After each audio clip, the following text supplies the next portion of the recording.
Ei, você aí, você sabia que tem química até mesmo na hora de fazer aquele seu suco de saquinho? Não sabia? E se eu te falar que você pode estar fazendo ele errado? E se eu te falar que com essa aula você vai conseguir de fato fazer o melhor suco de saquinho da sua vida? Tá duvidando? Bora pro vídeo, vamos aprender, vamos ver como que o KPS interfere nisso? Bom dia, boa tarde, boa noite ou boa madrugada. Pra você aí de casa que tá me assistindo, seja muito bem-vindo ou bem-vinda a mais um vídeo aqui do canal. E hoje a gente vai trabalhar a respeito de um tema que é continuação da playlist que a gente está tendo aqui no YouTube, que é o quê? Que é através do equilíbrio químico. A gente já trabalhou sobre o Kc, sobre o Kp, sobre o Ka, sobre o Kb e hoje a gente vai trabalhar com o quê? Com o KPS. Bem, mas antes de ir para esse tema, a gente tem que saber um pouco também sobre o que eu coloquei aqui no guia. Sempre coloco um guia anterior, por quê? Porque talvez as pessoas elas não entendam aquele conteúdo ou simplesmente não tiveram no ensino médio. Então o que acontece? Você não vai conseguir entender perfeitamente essa aula se você não souber pelo menos o mínimo que tem que saber antes de assistir ela. Então eu sempre preparo para deixar um pouco mais fácil a aula para vocês. A gente tem que saber aqui o que é o soluto e o que é o solvente. O soluto ele é o quê? Ele é aquilo que pode ser dissolvido, de maneira muito geral. O solvente é aquilo que dissolve o soluto. Ou seja, eu vou ter o solvente, vou ter o soluto. Eu jogo o soluto no solvente e eu consigo dissolver o soluto. Um exemplo, a água sendo solvente e o cloreto de sódio, o NaCl, aquele sal da sua cozinha, sendo soluto. Pega o sal da sua cozinha e joga em água. O que acontece? Ele simplesmente vai ser totalmente dissolvido. Tudo bem? Antes disso, a gente tem que saber o seguinte também. A gente tem que saber um pouco sobre o CS, que é o coeficiente de solubilidade. Isso daqui ele vai medir o quão solúvel é o soluto em determinado solvente. Mas como que ele mede isso? Ele mede a quantidade de gramas que você consegue dissolver daquele soluto em 100 gramas do solvente. Tudo bem? Agora, vamos lá. Agora, para a gente trabalhar a respeito desses tipos de solução, a gente tem que entender o seguinte. A gente tem 3 tipos de pessoas, praticamente. A primeira é o quê? É aquela pessoa que é mão de vaca, sabe? Que ela faz o seguinte, ela olha pro saquinho de suco, por exemplo, e vê lá, faz 1 litro. Indica o que que faz 1 litro? Quer dizer que se você pegar todo o conteúdo do suco e jogar em água, em 1 litro de água, vai fazer um suco perfeito. Aí a pessoa olha para aquilo e fala assim, ó, que rapaz, suco tá caro, não vou jogar 1 litro não, vou jogar em 2, porque rende. Ele pega e joga em 2. Sabe o que acontece? Fica um suco muito ruim. Sabe por quê? Porque ele fica muito fraco. Aquele suco que você prepara, você olha entre ele e você consegue ver tua mão do outro lado. De tão fraco que é, parece água suja. E quando você bebe, fica pior ainda, porque tá um suco muito fraco. Isso acontece por quê? Porque lá o CS daquele suco indica o quê? Que em 1 litro fica perfeitamente. Você dissolveu a quantidade praticamente máxima daquele soluto em água, que no caso é o nosso solvente. Tudo bem?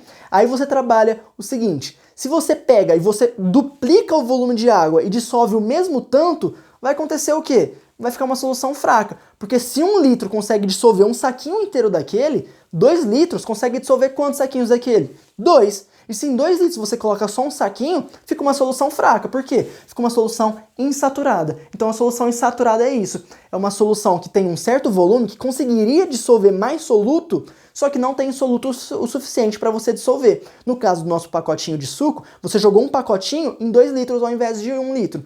Aqueles 2 litros conseguia dissolver 2 pacotinhos, você jogou apenas 1. Então vai formar uma solução insaturada.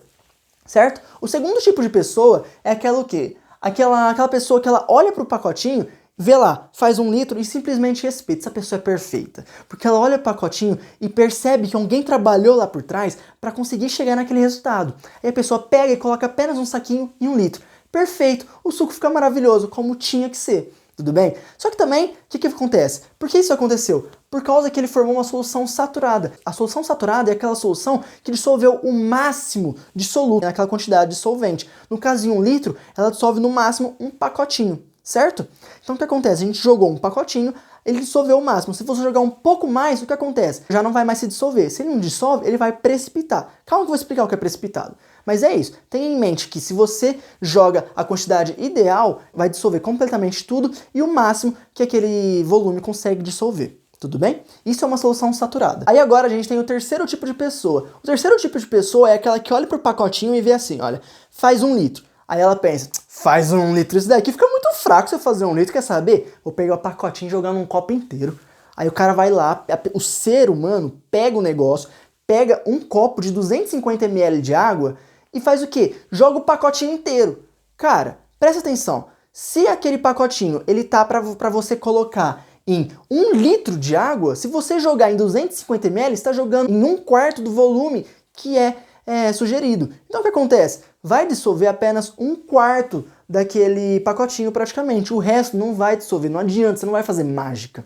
Você simplesmente vai jogar, aquilo que não dissolveu, ele vai continuar, você jogou o pacotinho o quê? No estado sólido. Aquilo que não dissolveu, ele vai fazer o quê? Ele vai simplesmente continuar no estado sólido, só que aqui embaixo. É isso que é o precipitado. É aquilo que não dissolveu e continuou no estado sólido. E ficou aqui embaixo, que chama precipitado. A gente pode chamar de precipitado, corpo de fundo, enfim, são esses os nomes. Tudo bem? Eu disse pra você que tinha 3 tipos de pessoa, mas na verdade tem 4 tipos de pessoa. Porque pensa o seguinte, esse 4 tipo de pessoa eu não falei porque é um pouco incomum. Mas na verdade, você mesmo pode ser aquele 4º tipo de pessoa, porque agora que você está assistindo a aula do Bruno, você consegue saber um pouco sobre isso. Tudo bem? Que é o quê? No caso, a solução supersaturada. Aquela solução supersaturada, de maneira geral, na maioria dos casos, é aquela solução que você aquece a solução e você consegue, no mesmo volume, ou seja, lembra aqui que eu tinha 1 litro de água que um pacotinho fazia uma solução de suco saturada?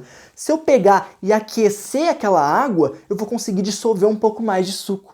Tudo bem? Isso indica o quê? Indica que no mesmo volume eu consigo forçar uma maior solubilidade. Isso que é a solução saturada. Quer dizer que no mesmo volume da solução saturada, se eu modificar a temperatura, nesse caso aumentando, eu consigo dissolver mais nesse solvente. Só que isso, cara, é uma coisa muito fraca. Porque é o seguinte, você conseguiu dissolver um pouco mais. Pensa no leite, por exemplo. O leite sendo solvente e o Nescau ou o Toddy. O que você prefere? Coloca aqui embaixo, vai. Você prefere Nescau ou Toddy? Eu particularmente prefiro Nescau. Mas voltando. Você tem o leite e você coloca o Nescau ou o Toddy lá, ou o seu chocolatado de preferência. O que acontece? Se você jogar muito, forma aquela bolota lá embaixo, certo? Que é o que sempre a mãe fala. A mãe fala assim, joga pouco, senão vai estragar Nescau. Por que vai estragar Nescau? Porque você não vai beber aquele Nescau, ele vai ficar lá no fundo, você vai colocar na pia para lavar depois e vai ficar aquelas bolotas de Nescau lá embaixo, certo? Isso quer dizer o seguinte, que você fez uma solução saturada com precipitado. No caso, você jogou muito Nescau, mais do que o leite consegue dissolver, e ele precipitou formando as bolotas de Nescau. Tudo bem? Aqui na supersaturada, aí você pode virar para sua mãe e falar o seguinte, mãe, relaxa, eu vou conseguir pegar esse Nescau e conseguir colocar ele no leite. O que você faz? Você pega, você aquece o leite e você vai mexendo, de modo que vai chegar numa temperatura que você vai conseguir dissolver tudo aquele Nescau que você adicionou. Tudo bem? Só que isso é muito fraco. Por quê? Porque você não vai conseguir nem beber. Porque a partir do momento que você rela a boca lá, boa parte daquele Nescau que você conseguiu dissolver a mais do que ele conseguia, para formar a solução supersaturada, ele vai novamente precipitar. Por quê? Porque isso é um estado muito frágil, você tem que manter aquela temperatura para você conseguir continuar numa solução supersaturada. Qualquer pressãozinha que você aplica sobre tudo aquilo que estava suspenso de uma maneira que não é natural, o que acontece? Qualquer pressãozinha que você faz, seja com a sua boca, que já está numa temperatura diferente, você vai modificar a temperatura, vai aplicar uma certa pressão, e tudo aquilo ele vai voltar a precipitar, formando uma solução saturada com precipitado. Tudo bem? Então, resumindo, solução insaturada é aquela solução que eu conseguiria dissolver mais, a solução saturada é aquela que chegou no estágio limite, eu não consigo dissolver mais nada. E se eu jogar um pouco mais, ela vira o quê? Solução saturada com precipitado. Se eu pegar essa solução e eu aquecer ela, eu consigo aumentar a dissolução daquele soluto no solvente, certo? Mas calma, fica calmo, não se preocupa porque é o seguinte, aqui nem sempre o aquecer consegue transformar uma solução supersaturada. Às vezes a gente precisa diminuir a temperatura, mas isso é assunto para daqui a algumas lousas que eu vou explicar ainda nessa videoaula. Calma lá. E agora, basicamente foi isso que você tem que saber sobre essa lousa. Eu tenho certeza que você está aqui, ó, no primeiro lugar. Aqui no caso, quem entendeu tá aqui, ó. Uhul! Quem tá em segundo é a tristeza por não ter entendido. E quem tá em terceiro aqui é aquela pessoa que tá voando, não prestou atenção na aula ou não conseguiu entender. E se você tá nesse ou nesse, volta essa aula e assiste do começo, que você tem que entender essa parte. Tudo bem? Agora eu vou dar aquele espaço pro seu print e até a próxima lousa. Bem, pessoal, voltando aqui então, a gente vai trabalhar agora de fato com o KPS, que é o motivo principal dessa aula, na verdade. Vamos lá. Então aqui eu trouxe um guia para você, que é aquele guia que eu estou trazendo em basicamente todas as aulas de equilíbrio químico. Quando a gente tem uma única seta, a gente tem a conversão total dos reagentes em produto. O que isso quer dizer? Quer dizer que todos os meus reagentes, eles estão formando produto. Quer dizer que eu só tenho uma reação acontecendo. Aqui no caso, a gente tem uma reação reversível, quando a gente aplica duas setas. Isso indica o quê? As duplas setas quer dizer que tem uma reação acontecendo nesse sentido e outra nesse sentido. A reação que acontece nesse sentido é a reação direta e a nesse sentido é a reação inversa. Tudo bem? Então é basicamente isso. A reação reversível, eu não vou ter a conversão total dos reagentes em produtos. Eu vou ter a conversão parcial. Parte dos meus reagentes está formando produto. Só que o meu produto também está reagindo entre ele e formando reagente. Então por isso que a gente tem duas reações. A gente tem uma malemolência para a gente conseguir trabalhar tanto formando produto, quanto a gente formando reagente. Tudo bem? O KPS, ele indica o quê? O PS indica produto de solubilidade. O K, como a gente já viu anteriormente, nas aulas anteriores dessa playlist, ele significa o quê? A constante de equilíbrio. Então a gente tem a constante de equilíbrio em termos de produto de solubilidade. Esse colchetes indica o quê? Indica concentração, certo? Então vamos lá. A gente tem aqui, no caso, um AgCl no estado sólido, jogado em água, formando Ag+, e Cl-. Então o que isso quer dizer? Tá vendo que tem uma dupla seta? Quer dizer que está acontecendo uma reação direta e uma reação inversa. Quer dizer que o meu AgCl está sendo dissolvido em água e ele está formando Ag+, Cl- em meio aquoso, certo? E o Ag+, Cl-, eles reagem entre si, formando também o AgCl no estado sólido. Então é isso. Eu tenho tanto a dissolução quanto a precipitação acontecendo ao mesmo tempo. Tudo bem? Como a gente transforma isso daqui de maneira matemática? Toda vez que a gente tem a dupla seta, a gente consegue calcular a constante de equilíbrio. Como a gente está trabalhando aqui com o sólido, tem uma constante especial, a constante de equilíbrio, em relação ao produto de solubilidade, que é o KPS, certo? Como que a gente faz, então, para calcular? Como qualquer outra constante de equilíbrio. Você vai pegar a concentração dos produtos e multiplicar elas. E você vai dividir pela concentração dos reagentes. É o que está aqui. Não, mas calma. Por que não tem nada dividido? Calma. Lembra lá na primeira aula que eu falei que quando a gente tem sólidos, líquidos puros ou solvente em excesso, a gente vai fazer o quê? A gente não vai colocar ele na constante de equilíbrio, ele não entra na parte matemática. Então isso daqui, o que acontece? O que eu tenho aqui? Ó? Eu tenho um sólido. E o que eu tenho aqui também? Aqui a gente poderia colocar GCl mais água, daria certo também. Mas isso daqui é um solvente, certo? Então o que acontece? Ele também não entra na expressão. Então ficaria só G mais Cl-, porque como está no estado sólido e é um solvente em excesso, eles não entram na constante de equilíbrio, tudo bem? E o que isso indica? O KPS a gente geralmente não utiliza para solutos muito solúveis. Calma lá, a gente não coloca para solutos que tem uma solubilidade muito alta no solvente. Por quê? A gente usa ele para sais pouco solúveis, porque olha só, tá vendo o AgCl? Ele é um sal pouco solúvel. Se você olhar, basicamente não vai dissolver. Você vai falar, ele é insolúvel, mas não existe termo insolúvel. Olha só, o AgCl, está vendo? É 1,7 vezes 10 a menos 10. Isso daqui é uma notação científica. Esse menos 10 indica que eu tenho o quê? 10 casas para a esquerda. Então eu ando 10 casas para a esquerda com a vírgula, olha só. 1, 2, 3, 4, 5, 6, 7, 8, 9, 10. Se eu voltar, fica isso daqui. Então, isso daqui é igual a 1,77 vezes 10 a menos 10. Tudo bem? E como que é o KPS ele calculado? Não é calculado pela concentração? Então quer dizer que a concentração que eu tenho total disso daqui, ó, a multiplicação dela me dá esse número. Ou seja, a concentração final que eu vou ter de Ag+, Cl- é muito pequena. Porque olha isso daqui, é um número muito pequeno. Portanto, a gente fala que ele é um sal muito pouco solúvel. Se você só olhar a olho nu, você vai pensar o quê? Que ele é um sal totalmente insolúvel. Porque você não vai conseguir ver isso daqui sendo solubilizado. Só vai ver precipitando. Só que nada é insolúvel. O que acontece? Porque é o seguinte, você está vendo aqui que embora seja um número muito pequeno, ainda existe? Exatamente. Pelo menos um pouquinho vai se dissolver. Pelo menos um pouquinho se dissolver, o que acontece? Se dissolveu. Então ele não é completamente insolúvel. Ele só é pouco solúvel. Tudo bem? Aqui a gente tem aqui um gráfico agora que a gente trabalha a respeito dessa parte aqui. A gente pega essa parte matemática e transforma no gráfico. Você está vendo aqui que a gente trabalha com a velocidade pelo tempo. Então a gente tem um eixo de velocidade e um eixo de tempo. Lá na primeira aula eu fiz um gráfico muito parecido, que a gente trabalhava a respeito da velocidade das reações. No caso, a velocidade da reação direta e a inversa. Aqui a gente tem a velocidade de dissolução, que é o VD, e aqui a velocidade de precipitação, ou seja, é a velocidade com que o sal ele é dissolvido, e aqui a gente tem a velocidade com que o sal ele é precipitado. Você está vendo? Ela praticamente se mantém constante e a velocidade de precipitação ela simplesmente sobe até o momento que entra em equilíbrio químico. Lembra lá na primeira aula que a condição para ter equilíbrio químico é a velocidade direta da reação direta é ser exatamente igual à velocidade da reação inversa. Então é exatamente isso que vai acontecer, cara. Aqui, a nossa velocidade direta, a gente pode chamar ela também de velocidade de dissolução. E a velocidade inversa, a gente pode chamar de velocidade de precipitação. Porque aqui eu estou precipitando, estou saindo do aquoso, indo para o sólido, e aqui eu estou dissolvendo, saindo do sólido e indo para o aquoso. Tudo bem? Então esse daqui é o gráfico do KPS. Ok? Quando a gente atingir esse momento que a velocidade de precipitação é exatamente igual à velocidade de dissolução, tá vendo aqui, olha, o tracejado, a gente atinge o tempo do equilíbrio, certo? Aqui atinge o equilíbrio químico, ok? Que no caso é a velocidade de precipitação exatamente igual à velocidade de dissolução. Tudo bem? Agora eu vou dar aquele espaço para o seu print e trazer mais uma lousa com conteúdo para você.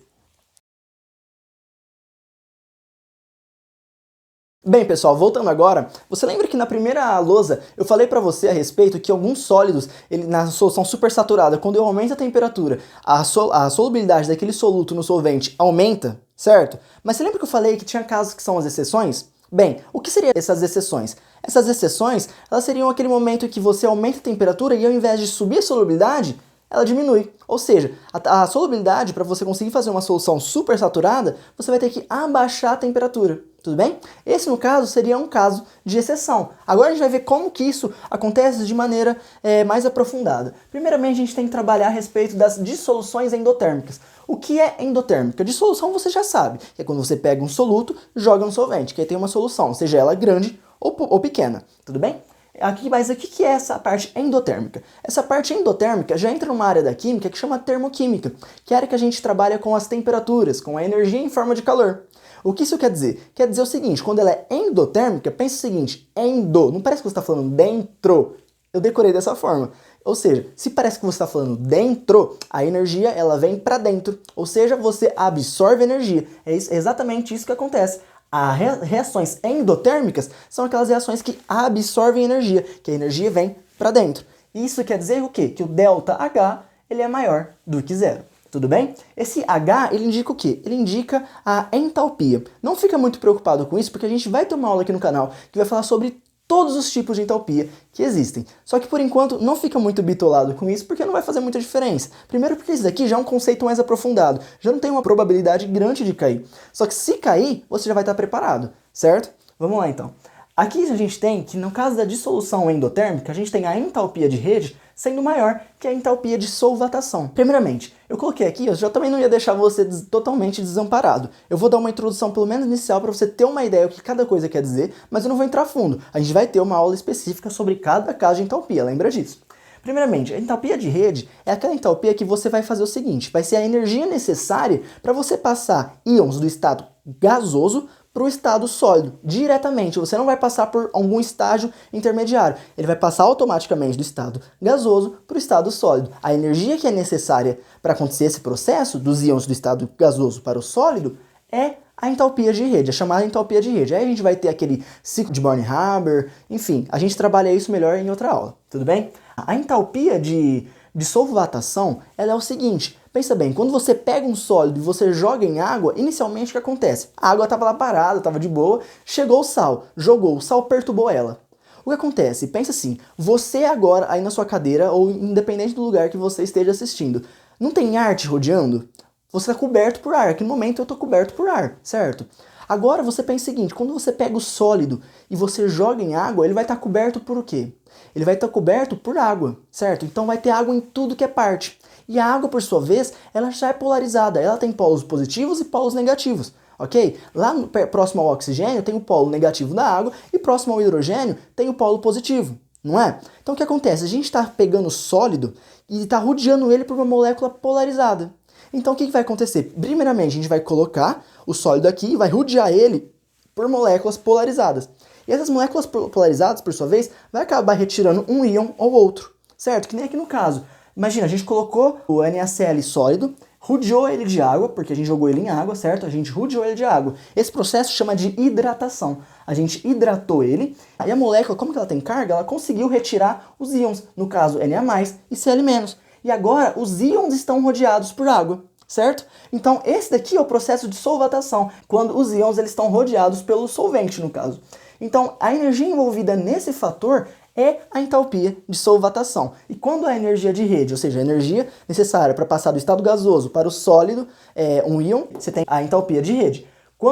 A entalpia de solvatação é o quê? Quando você rodeia os íons pelo solvente, que no caso trabalhando com a água. Quando isso for maior que isso, a gente vai ter uma dissolução endotérmica, no caso dos sais. Que no caso, então, a variação da entalpia, né? Porque o delta, ele significa o quê? Variação. Então, a variação da entalpia de dissociação é maior do que zero. Quando a dissolução é endotérmica, isso daqui é maior que zero. Agora a gente vai trabalhar com a dissolução exotérmica. Só que antes de ir para ela, eu quero dar um ponto para você. Aqui no caso, como ela é endotérmica, quer dizer o seguinte, quando você fornece calor a ela, você consegue fornecer energia em formato de calor, você vai favorecer aquela reação. No caso aqui, a gente tem o NaCl sólido. Esse daqui é uma reação que acontece, não é? Vai do NaCl para o Na+, Cl-, certo? Isso daqui é uma reação reversível ou irreversível? É uma reação irreversível. Por quê? Porque é uma única seta. Tudo bem? Quer dizer que eu estou convertendo totalmente meu NaCl em Na+ e Cl-. Agora a gente pensa o seguinte, se eu aquecer essa solução, eu consigo atingir uma solução supersaturada, dependendo da quantidade de solutos que eu tiver? Consigo. Por quê? Porque aqui, ó, o ΔH, ele é o quê? Ele é endotérmico, ele é maior do que zero. E nos processos endotérmicos, quando eu forneço calor, você vai favorecer o quê? Que ele acontece. No caso, quando eu forneço calor, ele vai favorecer essa reação acontecer. Tudo bem? Agora aqui, a gente trabalhando com a dissolução exotérmica, lembra aqui a palavra não parecia dentro? De dentro, então a energia vai vir de fora para dentro. Aqui na exotérmica, esse ex não parece de exterior? Não parece de externo? Então, a gente vai pegar a energia e vai para o exterior. É exatamente isso que acontece. É quando a dissolução ela libera calor ao invés de absorver. Tudo bem? Aqui, no caso, são sólidos, sais, que são exceções. Porque é difícil a gente ter um sal que ele tem uma dissolução exotérmica, certo? Então, o que vai acontecer? Aqui a gente tem um exemplo que é o sulfato de sério 3. Ele, quando é jogado em água, você está vendo que essa dupla seta? O que indica essa dupla seta? Inicialmente, a gente tem que saber já. Olhando para esse e para esse, qual que você acha que é mais solúvel em água? Bom, esse daqui, porque ele só tem uma seta. Quando tem uma seta, quer dizer que a reação acontece com muita facilidade. Que ela acontece direto e não tem como voltar, certo? Tem totalmente a conversão desse cara para esse cara. Exatamente isso. Como aqui, olha, a gente tem o sulfato de sério 3. Ele está sendo dissolvido completamente? Não, porque não tem uma única seta, tem uma dupla seta. Isso indica que eu estou formando esses dois caras estão reagindo entre si e formando novamente o meu sal no estado sólido. Tudo bem? Agora você pensa o seguinte, agora aqui, toda a explicação que eu fiz aqui a respeito do nosso caso da endotérmica vai valer ao contrário para a exotérmica. Basicamente isso. No caso aqui, a nossa variação de entalpia de dissociação, ela vai ser menor do que zero, certo? Sendo menor do que zero, ela é o quê? Ela é exotérmica. Então, ela sendo exotérmica, quer dizer que ela vai liberar energia, certo? Em forma de calor. Então a gente vai fazer o seguinte, se nesse caso a gente aumentar a temperatura, o que acontece com a solubilidade dela? Vai cair. Por quê? Porque ela já libera energia. Se você ajudar ela a liberar energia, se você está liberando energia junto com ela, você está atrapalhando o sistema. Você não vai conseguir favorecer a dissociação dela. Agora, se você abaixa a temperatura, rapaz, aí você consegue fazer com que tenha a dissolução desse nosso sal. Tudo bem? Então, resumindo, no caso da dissolução endotérmica, você aumenta a temperatura, você consegue aumentar a dissolução dele, a solubilidade do sal. No caso da exotérmica, se você aumenta a temperatura, você não aumenta a solubilidade. Para você aumentar a solubilidade, você tem que diminuir a temperatura. Lembra disso, porque para você fazer uma solução supersaturada, você tem que saber se o sal ele tem dissolução endotérmica ou exotérmica. Tudo bem? Agora vamos para a próxima lousa, que ainda tem mais conteúdo para você. Bem, pessoal, então aqui a gente está com uma lousa bem rápida para você, que é só para você entender um pouco da maneira gráfica como que a gente trabalha com a dissolução endotérmica e a exotérmica. Tudo bem? Bem, você pode perceber que eu adoro colocar gráfico. Bem, não é que eu adoro colocar gráfico, é que os vestibulares adoram cobrar, tanto física, quanto matemática, quanto química, quanto até mesmo biologia, cobrar de maneira gráfica. E como os vestibulares gostam de cobrar, é óbvio que eu vou te ensinar, porque o meu intuito é o quê? Você ir bem no vestibular, não é? Então vamos lá. Aqui é uma lousa bem rápida. A gente tem que saber o seguinte, a gente olha para um gráfico e a gente pensa assim. A gente olha os eixos. Esse eixo, ele tá o quê? Ele tá o CS. Esse CS, ele indica o quê? Coeficiente de solubilidade, tá vendo? Ele tá em gramas de soluto por 100 gramas do solvente. No caso, quem que é o solvente? É a água. O coeficiente de solubilidade, nesse caso, é gramas por 100 gramas de água. Enquanto o eixo aqui, esse eixo aqui, no caso que a gente chama geralmente de eixo X, a gente tem aqui a temperatura em graus Celsius. Então a gente vai analisar como que varia o coeficiente de solubilidade, como varia a solubilidade desses sais em função da temperatura em graus Celsius, tudo bem? A gente percebe o seguinte, a temperatura aqui ela aumenta e aqui o coeficiente de solubilidade ele também está aumentando. Então a gente vai trabalhar da seguinte forma. Vamos analisar primeiro de cima para baixo, olha.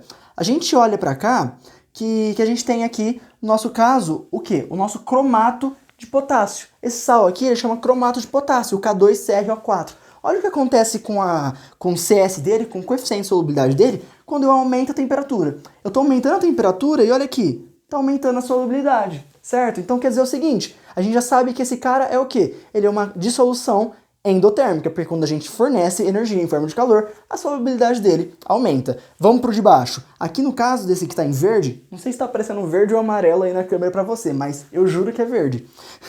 Então esse verde aqui, olha, ele começou aqui, eu fui aumentando a temperatura, e no final ele aumentou. Aumentou bem pouco em relação a, por exemplo, esse daqui? Aumentou, mas só pelo fato de ter aumentado com o aumento de temperatura, a gente já sabe que é uma dissolução endotérmica. Vamos para o de baixo? O de baixo aqui no caso está em rosa. No rosa é o quê? É o sulfato de sério 3. Foi o exemplo que a gente usou para quando é uma dissolução exotérmica. E olha como que ele se comporta no gráfico. Ele começou aqui um pouco acima do 20 e ele decaiu conforme a gente aumentou a temperatura, tá vendo? Ó? Ele foi decaindo.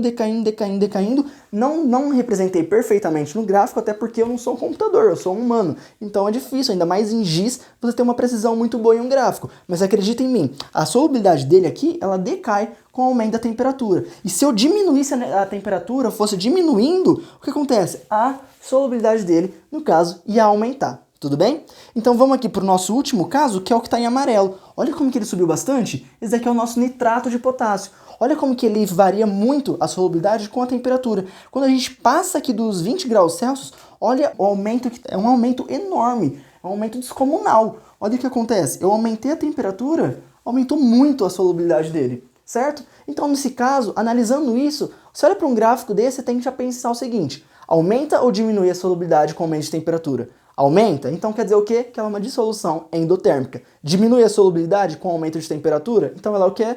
Uma dissolução exotérmica. Resumindo, no caso, lembra que eu falei que as exotérmicas, elas são muito raras, as dissoluções exotérmicas? Olha aqui, só tem uma.